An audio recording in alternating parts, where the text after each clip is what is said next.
Hey folks, Michelle here from Bellair Farm, and today I wanted to do a little pick your own, and I thought it might be fun for you all to go along with me and see what we have in the field and learn a little bit about the pick your own if you haven't been here yet. So before I pick my own, I always make sure I have clean hands. I just wash my hands. And I'm never gonna visit the pick your own if I'm feeling sick, especially with a stomach bug. And we need to be really careful about food safety. So no dogs in the field, and make sure that your kids' hands are clean as well. When I'm picking, I like to use my little harvest basket. I have a couple different sizes of these at my house that I use for picking, and then that kind of keeps me plastic free. I also make sure I bring some jars along and for my flowers, and then I can fill them with water either before or after I harvest. Today is a really beautiful overcast day, so luckily my flowers aren't going to wilt, and so that's the perfect time to pick. Let's head in the barn and I'll get my scissors.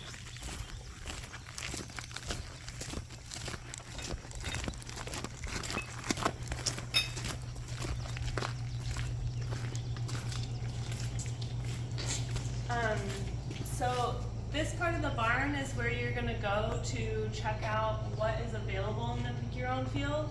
So I can see today I'm able to pick some perennial herbs out of the white raised beds. I'm interested in making some pizza later, so I'm going to get some oregano for my sauce, and I'm definitely going to get some basil, which is new, so I'm going to make sure I limit myself and don't pick too much of that while it's coming in. And then I want maybe some edible flowers just for fun, and a little bunch of flowers as well. I need scissors, and I'm gonna get a little container out of the communal containers for my basil. And I'm gonna stick all of these in my basket. We also have rubber bands if you like to bunch your herbs in that way. And we have the lost and found here, so if you've ever lost anything on the farm, maybe it's in here. Let's head to the field.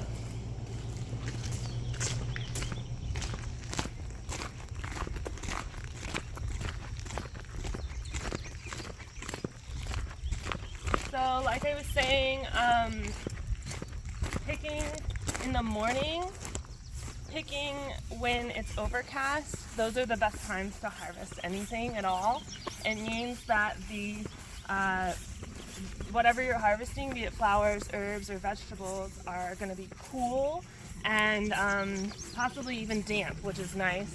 And so they're not going to dry out or desiccate on you. If you do need to pick in the heat of the day, I would make sure that I fill these containers with water before I head out. And that's pretty important, especially when it comes to cut flowers and herbs, because they're so delicate. So here we are. This is our perennial raised beds here, these little white beds, and we've got a really nice natural ground cover of plantain and Dutch white clover in between. I'm just loving how we're not really having to mow this, but it's a nice ground cover here. And then you'll notice that beyond these beds are a lot of really enticing flowers, and like they look really wonderful and it's very tempting. But this is our pollinator patch, and it's still establishing. This is in its third year, and we really want this to be just for the bugs and the bees and the butterflies. So if you all could refrain from picking from that side, don't worry, so many more flowers are coming for you, including some of these same varieties. So please refrain from harvesting from there, but anything from the white raised beds and to the right is good to go. So today I'm going to get some oregano.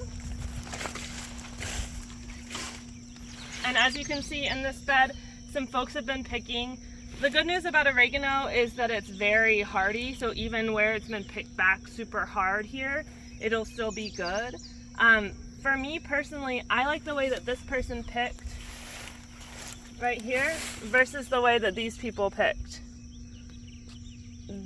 These already have some nice regrowth and are going to be able to make some new oregano quicker than these that have been cut off all the way to the ground. So when I pick, I'm gonna either pick from here and I'm gonna cut high like this person did, or I can even cut from this bushy section here. Maybe I'll do a little of both. And that's plenty of oregano for me. A little goes a long way when it comes to some of these hardy herbs. So I'm gonna stick that in my basket. And now I don't need anything else from here, so we're gonna head to the basil.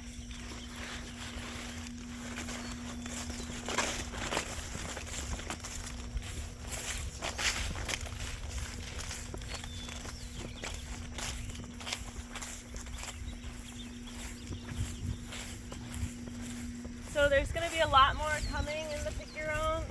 Here you can see some sunflowers that are just coming up.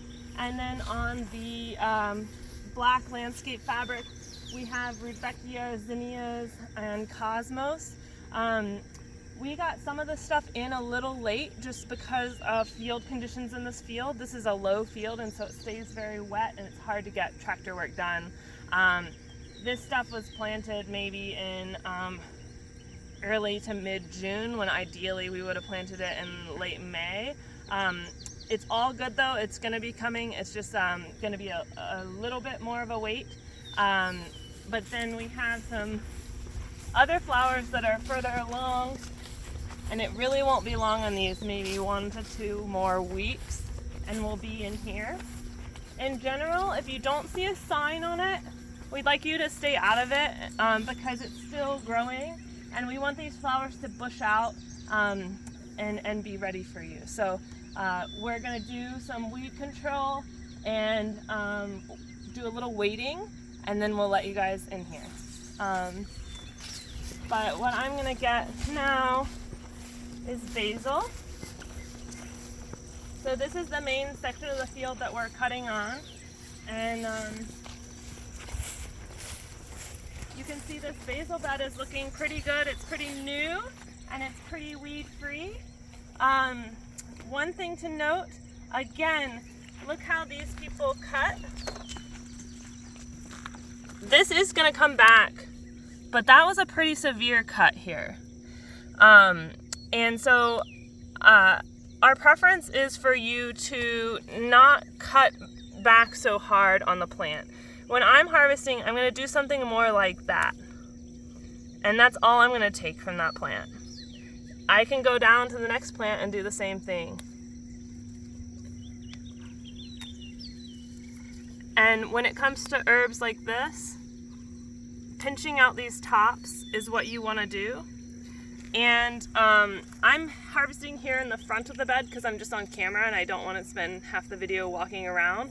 But when I'm actually doing it, best picking is always in the back. Because everyone's like me and they come right into here and then they squat right down and start picking. And so if you want bigger, fuller stuff, or if you're having trouble finding stuff, or if you're seeing a lot like this where it looks overpicked, head to the back and you can get a lot more. So I'm gonna get just a little bit more basil. And again, sometimes people feel like they want to like pick the leaves like from around the side. And yeah, you can do that. This is a way to do it. But actually what's better is pinching right out that top, and those two little sprigs are gonna grow and become their own thing. Plus, that's just a nice, beautiful bunch right there. Just a couple more sprigs because I don't want to take more than my fair share. And I put all that in my basket. Okay. Lastly, I am going to get some fun little edible flowers for some tea and just for salad garnish and stuff. You may walk across the beds, but make sure that you're gonna step a big wide step and you're not gonna step in the beds or on plants. Looking right here, I'm in the dill bed, and we have a lot of weeds, but we have a lot of dill as well. That's just organic farming, and that brings up another good point. I'm wearing shorts right now, but I'm also wearing boots. And so depending on your personal preference, you might want to wear closed-toed shoes and pants out here. You can brave it in sandals if that's your deal, but for me personally, there's rocks out here, stubbing your toe, you know, all kinds of things. And then there's weeds, including photosensitive weeds. This weed is called smartweed. If you just brush against it, it's usually fine, but if you crush it, like I'm gonna get that juice on my fingers right now. If I get in the sun, my finger's gonna itch and burn. So that just to say, there's lots of weeds out here, and if you're a sensitive skinned person, you want to wear full protection.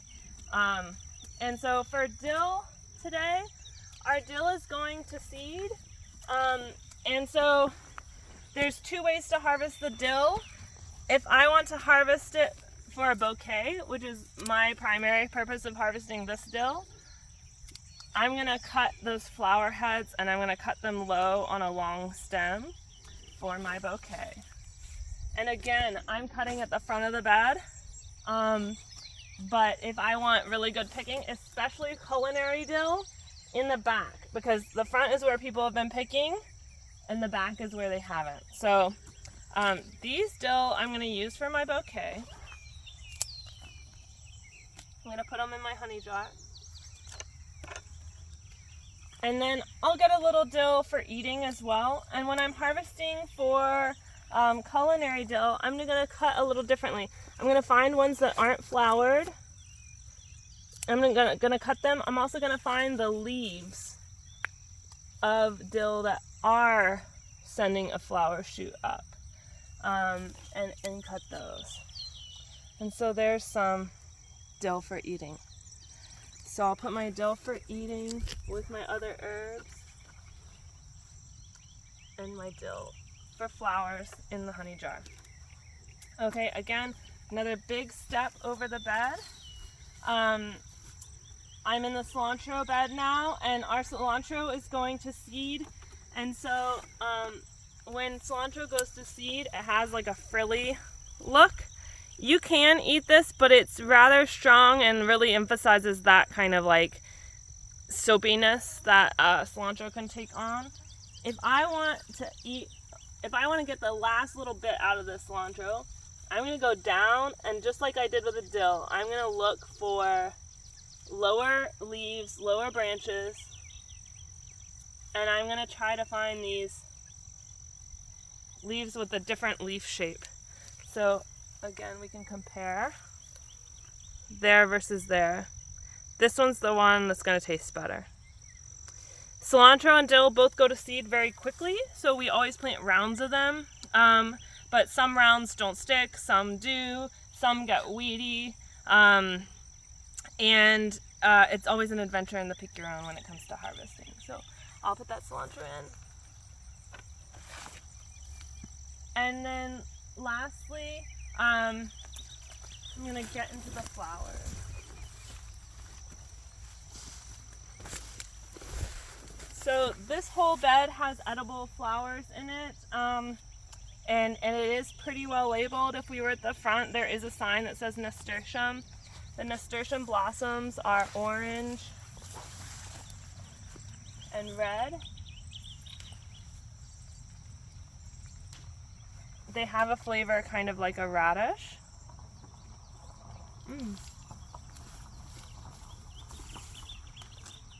So you want to pick the nice fresh looking blossoms. When you're picking, you're always just making sure that the amount that you're picking seems reasonable compared to the size of the patch. Here we have tons of nasturtium flowers, so I can kind of pick a lot, and that would be fine.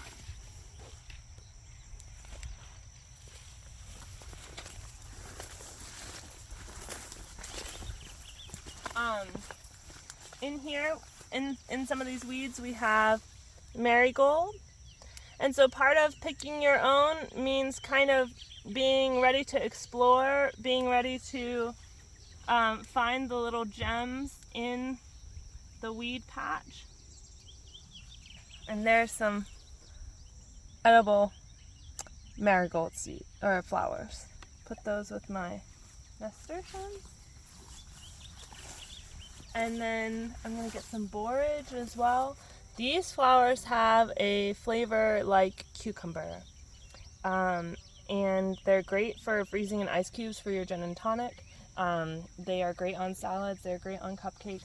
And I am seeing tons of little pollinators out here. I see some sweat bees, bumblebees. I see Japanese beetles. I see honeybees. And so I'm going to pick a few borage. When it comes to these, you're just going to pick the blossoms off. You can see there's so many more blossoms that are going to come here. So we want those to bloom. And so I'm not going to cut off the whole stalk because then those blossoms won't come. And the plant will have to use a lot of energy putting up a new stalk. I think that's good for that. And then the last thing I'm going to get is just a few cutting flowers. So I'm going to do a giant step over this marigold patch.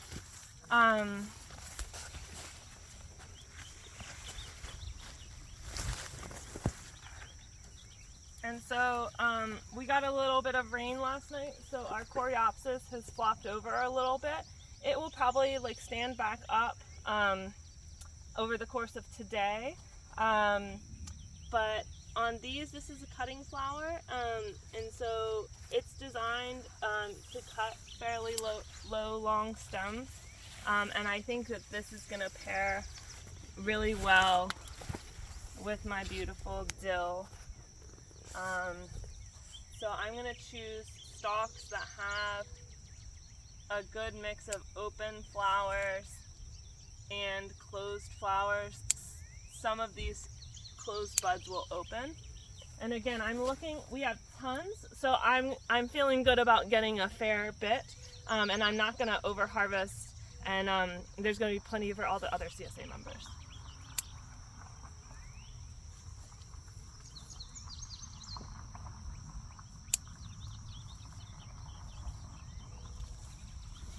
I like to kind of do my arranging as I go, so I might try to incorporate some of this dill back into my bouquet.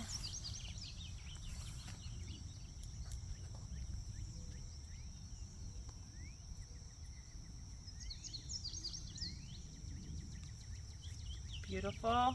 And then I think that this bouquet needs a little pop of color, so we're going to head to the front of the bed and just get a little bit of Chinese forget-me-not.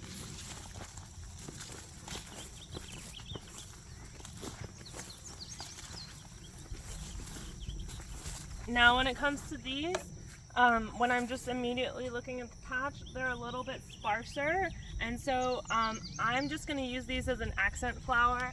I'm not going to over harvest, and I'm going to make sure that I have plenty for other people.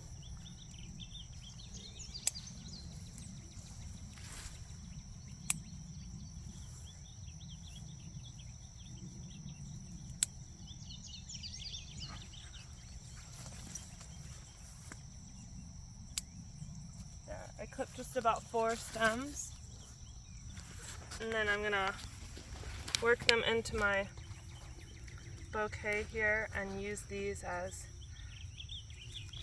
an accent flower. And then my last one.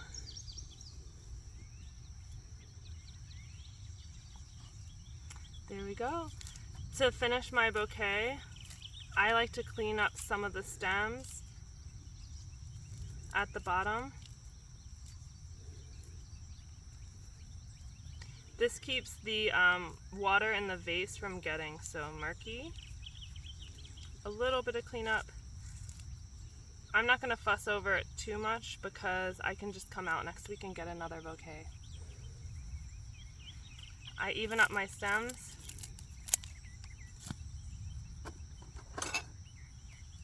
And I put them in my vase. And so there's my little honey jar bouquet. like I was saying, if you are doing this in the heat of the day, you want to put water in here before you start picking, because they'll start to limp really quick on you. And the last thing you need to know is to return your scissors at the end of your picking, and you too can go home with a beautiful basket.